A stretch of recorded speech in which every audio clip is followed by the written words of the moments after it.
Puji Tuhan, kita beri tepuk tangan sekali lagi. Haleluya. Shalom Bapak Ibu sekali lagi. Ya, tadi ada beberapa yang saya lihat belum hadir dan sekarang sudah bersama-sama. Mari kita merenungkan firman Tuhan. Sebelumnya saya ingin mengingatkan, minggu yang lalu saya menyampaikan tentang satu firman namanya 100D. Masih ingat itu saudara? 100D adalah 100 dinar. Itu adalah hutang, itu adalah kesalahan orang sama kita, saudara. Kesalahan orang sama kita yang 100 dinar kadang-kadang kita nggak bisa ampuni, sementara kita sudah diampuni 10.000 talenta.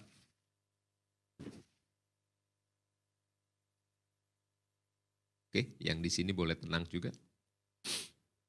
Kesalahan 100 dinar kita, orang lain sama kita kadang-kadang begitu melekat sama kita Bapak Ibu. Ya. Nah sebelum saya lanjutkan khotbah hari ini, saya ingin mengingatkan dan ingin tanya ya.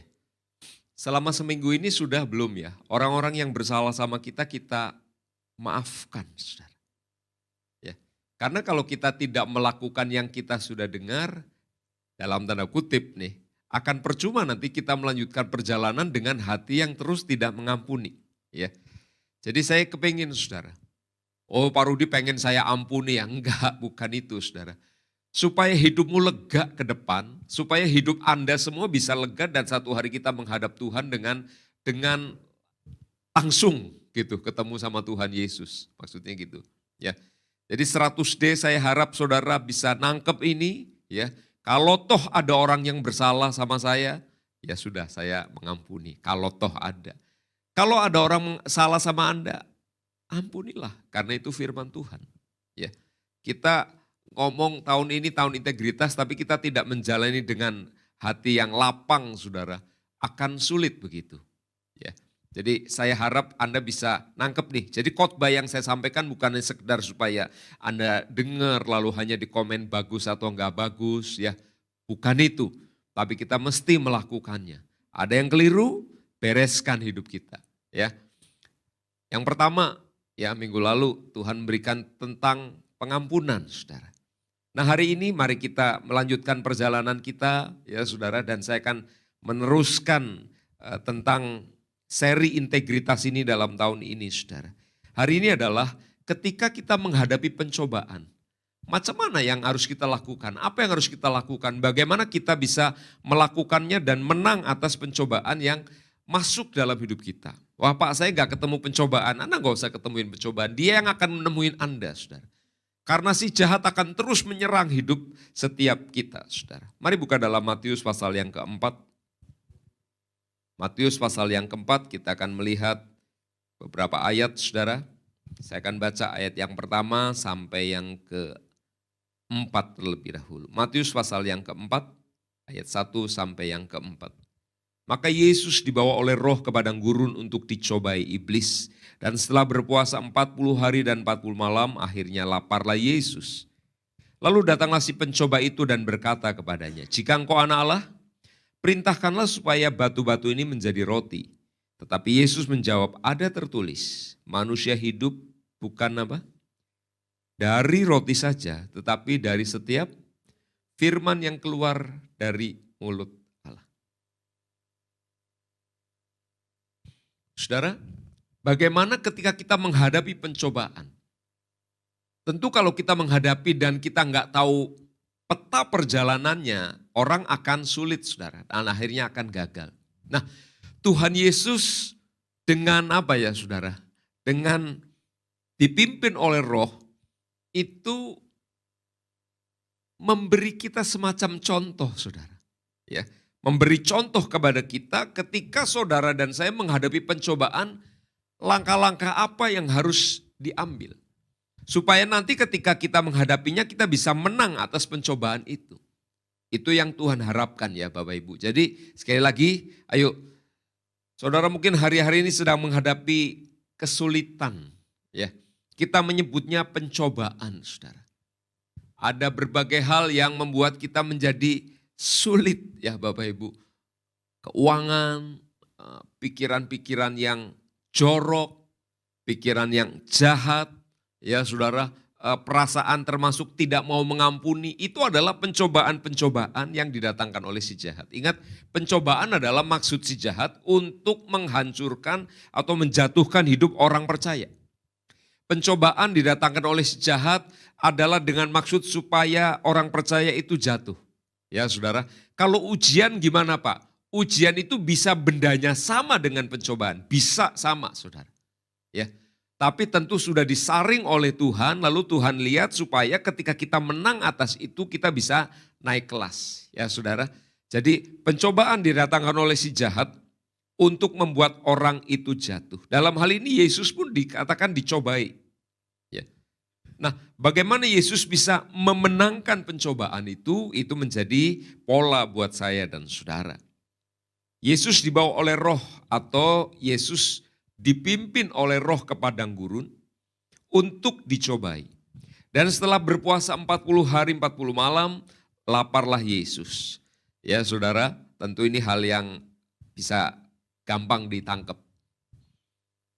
Lalu datanglah si pencoba dan berkata kepadanya, jika engkau anak Allah, perintahkanlah supaya batu-batu ini menjadi roti. Buat apa? Ya buat makan supaya tidak lapar.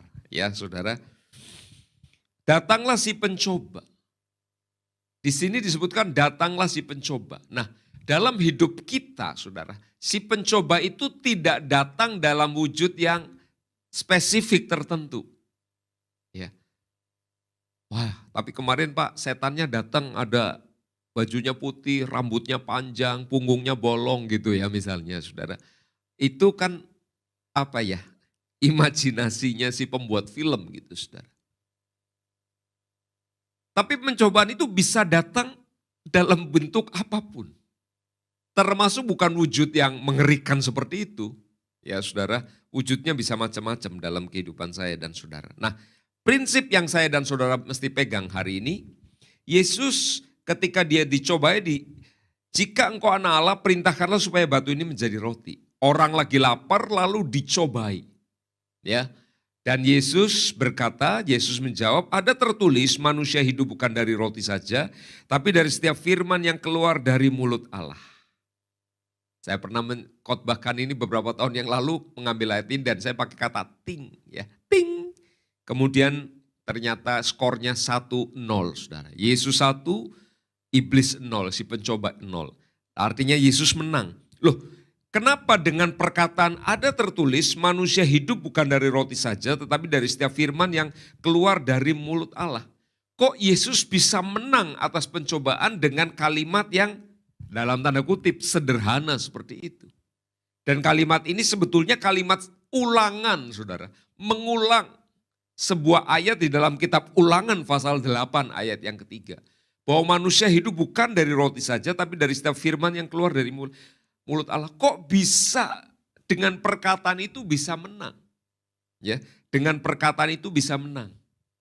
Si jahat ketika dia mencobai, dia melakukan apa Bapak Ibu? Dia memberikan ide kepada saudara. Si jahat akan terus berbicara. Dia akan ngomong di telinga kita ya, enggak langsung sih, hei bejo gitu, enggak langsung. Tapi tiba-tiba ada ide dan ide itu bertentangan dengan kehendak Tuhan. Kok bisa peristiwa atau aktivitas mengubah batu menjadi roti itu menjadi sebuah pencobaan? Tentu Anda tahu ayat yang sangat terkenal di gereja ini, Yohanes 12 ayat 49. Saya ingetin aja, mari tolong dibuka. Sebab aku berkata-kata bukan dari diriku sendiri tetapi Bapa yang mengutus aku, dialah yang memerintahkan aku untuk mengatakan apa yang harus aku katakan dan aku sampaikan. Jadi Yesus itu kalau berkata-kata bukan dari dirinya sendiri. Tetapi Bapa yang mengutus Yesus datang ke dunia ini, ke bumi ini. Bapa yang memerintahkan Yesus untuk mengatakan sesuatu atau melakukan sesuatu. Ya. Nah, mengapa peristiwa mengubah batu menjadi roti itu menjadi pencobaan? Kita harus lihat dalam konteks ini. Yesus lagi lapar, tentu perlu makan. Tapi perbuatan atau aktivitas mengubah batu jadi roti, itu bukanlah ide dari Bapa, itu ide dari si jahat. Jadi kalau Yesus ditantang, kalau engkau anak Allah, Itu sebuah tantangan. Kalau engkau anak Allah, ubah ini menjadi itu. Mungkin tidak terlalu susah buat Yesus. Tapi berjalan atau melakukan sesuatu atau berkata sesuatu di luar kehendak Bapa, itu yang Yesus tidak lakukan dan tidak mau lakukan. Ya. Jadi Yesus apa-apa nangkep dulu dari Bapa dan kemudian melakukannya. Ya, Bapak Ibu nangkep dari Bapa. Yesus pernah berkata kepada orang-orang Farisi, kamu melakukan apa yang menjadi kehendak bapamu, yaitu iblis. Dan orang-orang Farisi, orang Yahudi menjadi marah pada waktu itu. Karena mereka waktu itu pengen membunuh Yesus. Ya, berencana untuk membunuh Yesus. Perbuatan membunuh itu kan dari bapaknya. Ya. Nah, Yesus dari Bapa di sorga nangkep sesuatu untuk dilakukan dalam kehidupannya. Termasuk di dalam pencobaan tadi. Nah Bapak Ibu, pelajarannya adalah ketika saya dan saudara mengalami ujian, mengalami pencobaan, jangan merespon dengan perut kita yang sedang lapar. Jangan merespon dengan kedagingan kita. Karena ketika kita merespon dengan kedagingan, maka yang dihasilkan adalah kekalahan atau jatuh di dalam dosa. Jangan merespon dengan kedagingan. Tangkap apa yang Bapak mau. Jadi bagaimana Yesus menghadapi pencobaan? Karena tema kita adalah ketika kita menghadapi pencobaan. Yang pertama, jangan merespon dengan kedagingan, tapi tunggulah apa yang Bapa mau. Ya, tunggulah apa yang Bapa perintahkan untuk saya dan saudara kerjakan. Baru itu yang dikerjakan. Dan datanglah firman dari Bapa kepada Yesus untuk mengutip Ulangan pasal 8 ayat yang ketiga. Manusia hidup bukan dari roti saja, tapi dari setiap firman yang keluar dari mulut Allah. Ting, Yesus menang di sana. Kenapa? Karena perkataan itu tidak bisa lagi dipakai oleh si jahat untuk melawan Yesus. Oh kalau begitu kamu gak bisa ya bikin roti jadi batu. Atau kamu gak bisa mengubah ini, kamu gak bisa ngadain mujizat. Kalau gitu kamu bukan anak Allah. Enggak. Dengan Yesus menjawab ini perkataan dari Bapa.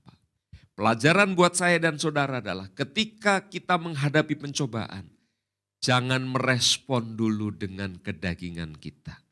Seringkali orang merespon karena apa? Emosi, saudara. Ketika emosinya disulut begitu, lalu dia mulai emosi dan dia mengeluarkan kata-kata yang sama tajamnya dengan orang yang ngatain dia. Sama kejamnya, kalau bisa lebih kejam lagi. Dan itu adalah tanda bahwa orang itu jatuh di dalam dosa. Kalau pencobaannya berupa tontonan, maka dia kemudian jatuh di dalam dosa. Kalau pencobaannya berupa apa saja, maka orang itu jatuh di dalam dosa karena merespon dengan dagingnya. Ya. Jadi Tuhan Yesus memberi contoh. Gak usah yang sulit saudara. Tak pikir-pikir, saya pikir-pikir kenapa sih Tuhan mau memberi dirinya sampai dicobai segala. Ingat di Wahyu pasal 20, memasuki Kerajaan 1000 tahun damai, satu malaikat didatangkan oleh Tuhan. Lalu malaikat itu pegang kunci, pegang rantai, iblis si ular tua itu langsung ditangkap, langsung diikat, langsung dimasukin ke lubang yang tidak terduga dalamnya. Artinya gini, buat malaikat saja, malaikat hamba-hamba dari Yesus Kristus, cuma satu malaikat bisa ngatasi iblis si ular tua itu. Tapi kok Yesus rela dirinya dicobai oleh iblis itu. Kalau dipikir-pikir ini banget ya saudara. Tapi Yesus sedang kasih contoh buat saya dan saudara. Karena Yesus akan tahu bahwa anak-anaknya nanti akan menghadapi pencobaan-pencobaan dengan berbagai cara saudara. Oke, ting 1-0. Kemudian Yesus ayat yang kelima. Kemudian iblis membawanya ke kota suci dan menempatkan dia di hubungan bait Allah. Lalu berkata kepadanya, jika engkau anak Allah, jatuhkanlah dirimu ke bawah, sebab ada tertulis mengenai engkau, ia akan memerintahkan malaikat-malaikatnya dan mereka akan menatang engkau di atas tangannya supaya kakimu jangan terantuk kepada batu. Ayat yang ke-7, Yesus berkata kepadanya, ada pula tertulis janganlah engkau mencobai Tuhan Allah. Yang kedua, iblis membawanya ke hubungan bait Allah lalu mengutip Mazmur 91, saudara. Ya, bahwa malaikat-malaikatnya akan diperintahkannya Mereka akan menatang kau di atas tangannya supaya kakimu jangan terantuk kepada batu. Itu Mazmur 91. Coba jatuhkan dirimu, ya. Dan kita sudah pernah bahas, kalau Yesus menjatuhkan diri rasanya juga enggak mati tuh saudara. Tapi proses menjatuhkan diri itu bukan ide dari Bapa. Itu adalah ide dari si jahat. Ya. Dan hanya untuk membuktikan bahwa dia anak Allah, ya. Jika engkau anak Allah, if you are the son of God. Jika engkau anak Allah, jatuhkan dirimu. Yesus tidak perlu membuktikan diri dengan cara itu. Ya. Yesus tidak perlu membuktikan diri dengan cara menjatuhkan diri. Sebaliknya Yesus menangkap apa yang menjadi pesan Bapa. Lalu Yesus berkata, janganlah engkau mencobai Tuhan Allahmu. Jangan mencobai. Apa artinya mencobai di sini Bapak Ibu? Melakukan tindakan yang tidak diperintahkan Tuhan, ya saudara, hanya karena itu ada di dalam Alkitab. Coba nyebur ke sungai. Petrus saja pernah di laut enggak tenggelam karena Yesus menyuruhnya. Tapi kita enggak disuruh oleh Yesus.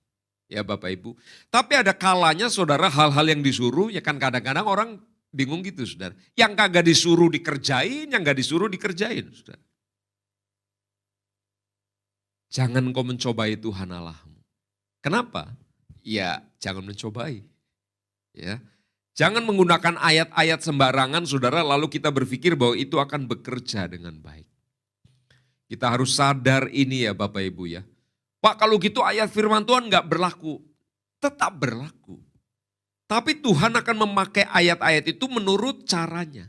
Nah ini pesan yang kemarin Pak Niko sampaikan dengan sangat kuat saudara. Tahun 2021, mari kita belajar untuk mendengar suara Tuhan. Jadi firman Tuhan selain yang tertulis, firman Tuhan itu akan dimunculkan oleh Tuhan untuk bicara sama kita. Kalau firman itu dimunculkan berbicara sama kita, istilahnya apa? Rema, ya saudara.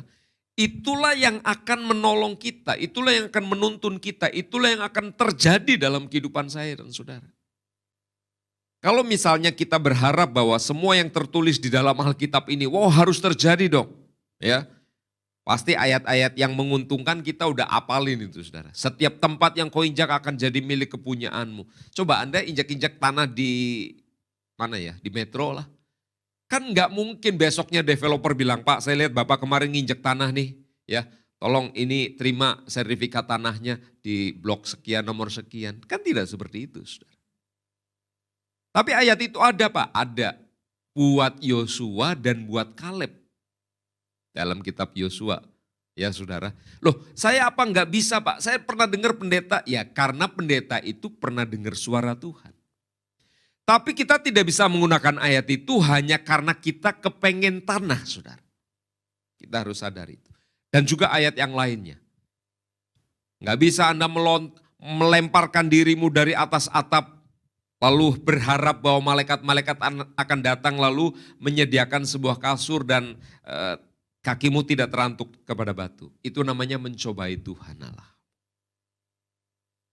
Dan ketika Yesus berkata jangan kau mencobai, maka Yesus bisa mengatasi pencobaan. Yang ketiga, Yesus dibawa ke sebuah gunung lalu diperlihatkan semuanya. Lalu sekali lagi iblis itu berkata, semuanya akan kuberikan kepadamu jika engkau sujud menyembah aku. Ini pencobaan saudara.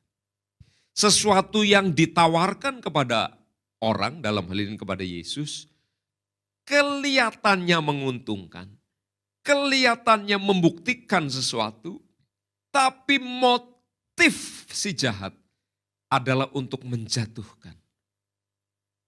Ketika saya dan saudara menghadapi sesuatu dalam kehidupan ini, Anda juga kenal orang, mengenali orang. Ini motif orang gak baik nih. Motif orang ini tulus. Ya, Anda bisa kenali. Kadang-kadang kita juga gak kenali, saudara. Ya, tapi si jahat pasti punya motif meskipun apa yang dilakukannya kelihatannya baik.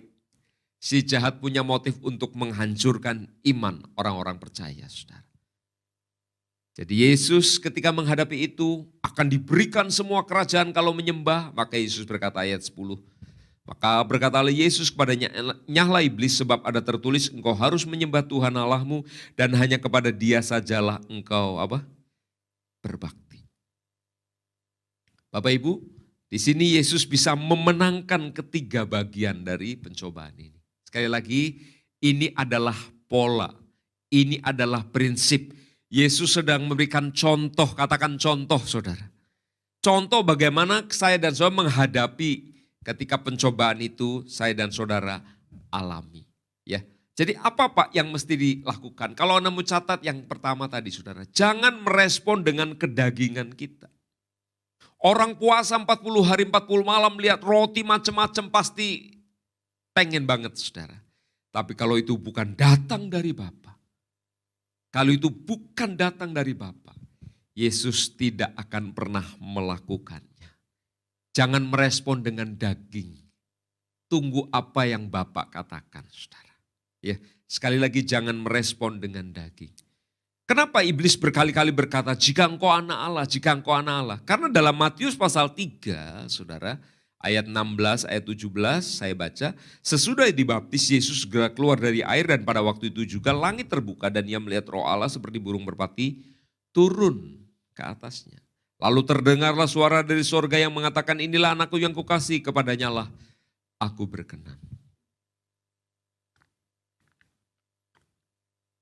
Bapak Ibu, ketika Yesus diurapi dengan Roh Kudus, lalu terdengar suara, inilah anakku yang kukasihi, kepadanya lah aku berkenan. Dengar Bapak Ibu, lihat saya. Ketika saya dan saudara juga diurapi dengan Roh Kudus, meskipun tidak ada suara inilah anakku yang kukasihi, turunnya Roh Kudus atas kita itu adalah tanda bahwa Bapa berkenan atas hidup kita dan Bapa mau memakai hidup kita. Oke? Bapa berkenan atas kita dan Bapa mau memakai kehidupan saya dan saudara. Ingat itu Bapak Ibu. Jadi ada suara, ini anakku yang kukasihi. Yesus tahu, oh aku ini anak yang dikasihi oleh Tuhan.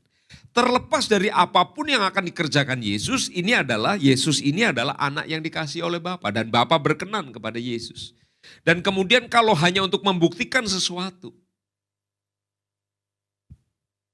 anak-anak remaja mungkin suka membuktikan sesuatu. Kamu jago, coba nih ngebut ya. Kamu jago, coba ini ya.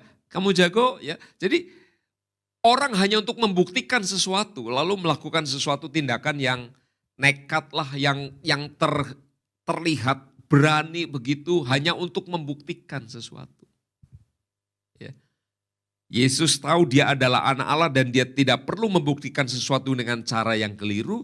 Justru Yesus membuktikan dengan cara dia tidak merespon segala pencobaan dengan kedagingan. Dia dengar Bapa untuk kemudian dia melakukan.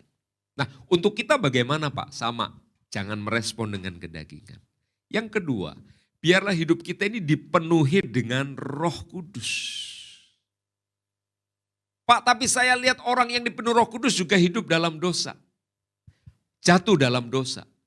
Nanti ditambahin yang ketiga. Satu, jangan merespon dengan kedagingan. Yang kedua, minta selalu dipenuhi Roh Kudus. Yang ketiga, Yesus kan tadi dengar Bapa, lalu Yesus ngapain? Yesus taat, katakan Yesus taat. Nah kadang-kadang orang yang dipenuhi Roh Kudus tidak taat. Kenapa? Karena dalam kehidupan manusia masih ada unsur yang namanya kehendak bebas manusia itu sendiri.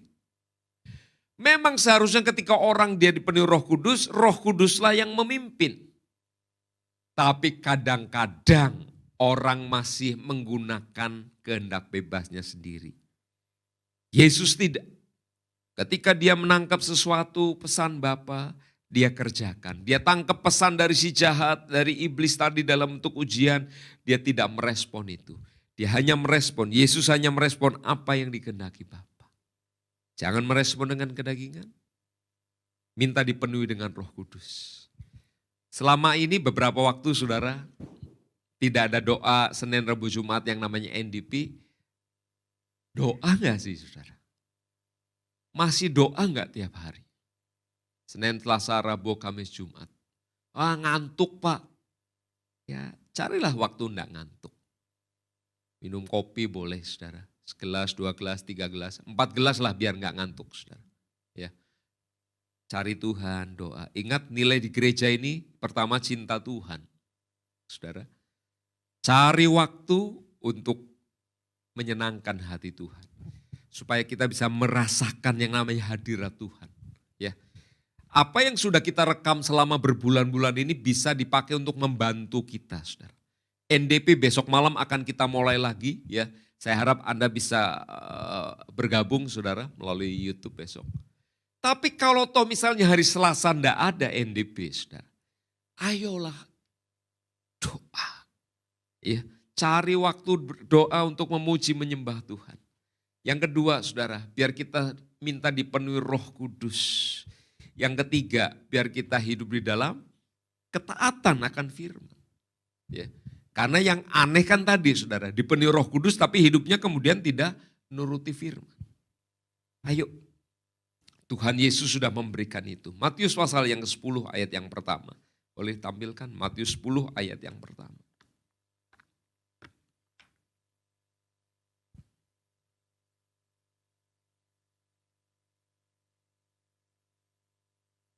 Yesus memanggil ke-12 muridnya dan memberi kuasa kepada mereka untuk mengusir roh jahat dan untuk melenyapkan segala penyakit dan kelemahan. Yesus memanggil ke-12 muridnya dan memberi mereka kuasa. Memberi mereka kuasa. Untuk apa kuasa? Perhatikan, mengusir roh-roh jahat. Melenyapkan segala penyakit dan kelemahan. Bapak Ibu, bagaimana pemberian Roh Kudus di akhir zaman? Pemberian kuasa di akhir zaman ini adalah ketika orang-orang dipenuhi Roh Kudus. Ya. Jadi yang tadi saudara, ada orang yang dipenuhi Roh Kudus kemudian hidupnya keliru, salah saudara karena dia nggak taat sama firman. Lalu itu jadi acuan buat orang yang belum dipenuhi Roh Kudus dengan berkata gini, ngapain saya dipenuhi Roh Kudus? Itu orang yang dipenuhi Roh Kudus aja jatuh dalam dosa. No, bukan itu saudara. Orang yang dipenuhi Roh Kudus dan jatuh dalam dosa itu orang yang memang tidak taat sama firman. Jangan jadi acuan. Acuannya adalah firman ini saudara. Yesus memanggil ke-12 muridnya dan memberi mereka kuasa untuk mengusir roh jahat. Melenyapkan segala penyakit dan kelemahan. Ya. Jadi kalau itu sudah diberikan kepada kita, kita harus sadar bahwa kita punya kuasa itu. Banyak kan orang tidak menyadari, saudara. Kalau saya kasih Anda sebuah kartu isinya 1 juta rupiah, saudara, dan Anda selama makan siang nggak pakai kartu dan nahan makan, nggak makan, saudara sampai kelaparan sampai sore hari, saya akan nanya, itu ada di tanganmu buat dipakai makan. Iya Pak, tapi saya nggak punya uang. Loh itu kartu itu, ya tapi nggak ada uangnya. Loh sekarang uang itu nggak wujud uang bro. Wujudnya adalah digital. Ya. Bahkan Anda bisa pergi ke ATM tanpa kartu ATM sekarang. Yang penting handphonenya masih ada baterainya dan ada uangnya di dalamnya. Ya. Apa maksudnya Pak Rudi? Tuhan memberikan kepada saya dan saudara kuasa untuk mengusir roh jahat, untuk melenyapkan penyakit dan segala kelemahan. Dan ketika kita dipenuhi dengan Roh Kudus berarti kita memiliki hal itu. Pakailah itu. Pencobaan datang. Bu, Pak, brother, sister, ketika pencobaan datang, Anda punya kuasa untuk mengusir roh-roh jahat itu. Pikiran jahat, pikiran jorok, apapun yang datang yang apa itu Pak? Galatia pasal yang ke-5, saya baca ayat yang ke-19. Galatia pasal yang ke-5 ayat yang ke-19. Perbuatan daging telah nyata yaitu percabulan, kecemaran, hawa nafsu ayat 20.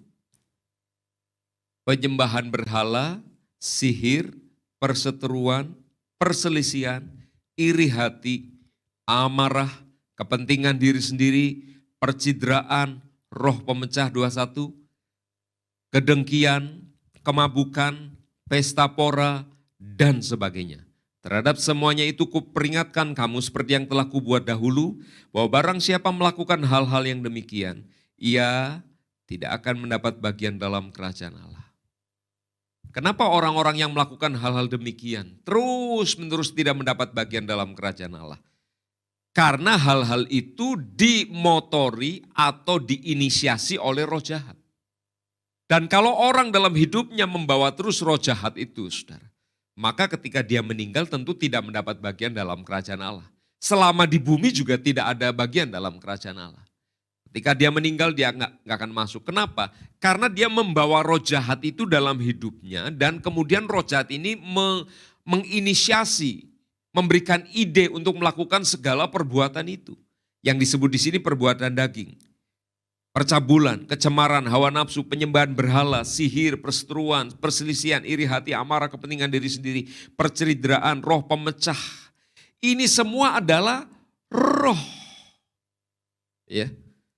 Roh jahat yang membuat orang kemudian jauh dari Tuhan. Tapi jangan lupa, orang yang tadi dipenuhi dengan Roh Kudus sudah diberi apa, saudara? Kuasa untuk bisa mengusir roh-roh jahat, penyakit dan kelemahan. Termasuk roh-roh jahat yang membuat orang menjadi dengki, nggak bisa mengampuni, mabuk, saudara, pesta pora dan sebagainya. Kalau Anda nanya sebuah perbuatan dan rasanya perbuatan itu nggak baik, saudara, masukin aja pada kata dan sebagainya. Ya. Boleh narkoba Pak, boleh merokok Pak, boleh pergi ke nightclub, itu masuk dalam kelompok dan sebagainya. Gitu. Ya saudara. Saudara dan saya diberi kuasa untuk itu. Ya. Bagaimana kita menjalin tahun integritas hari ini saudara? Ketika kita menghadapi pencobaan. Pencobaannya apa Pak dengan hubungannya Galatia 5:19? Untuk melakukan semua hal ini saudara. Pencobaannya itu. Si jahat akan mendorong orang-orang untuk berusaha melakukan hal-hal yang disebut dengan keinginan daging. Tapi Roh Kudus punya standar yang lain. Tetapi ayat 22, buah roh ialah kasih, sukacita, damai sejahtera, kesabaran, kemurahan, kebaikan, kesetiaan. Kelemah lembutan, penguasaan diri, tidak ada hukum yang menentang hal itu. Jadi Tuhan pengen saya dan saudara ngikuti apa yang Roh Kudus kasih ide sama kita. Ya, hari ini belajar prinsip yang sederhana. Mari saudara, ketika pencobaan itu datang sama kita. Dan ini bisa terjadi di mana saja untuk kita melakukan hal-hal ini. Ingat, saudara dan saya sudah diberi kuasa untuk apa? Mengusir roh-roh jahat, kelemahan, dan sakit penyakit. Bapak Ibu, kita dipenuhi Roh Kudus bukan hanya untuk supaya kita bisa beribadah dan berdoa dalam bahasa roh. Bukan itu, saudara. Tapi itu adalah sebuah kuasa.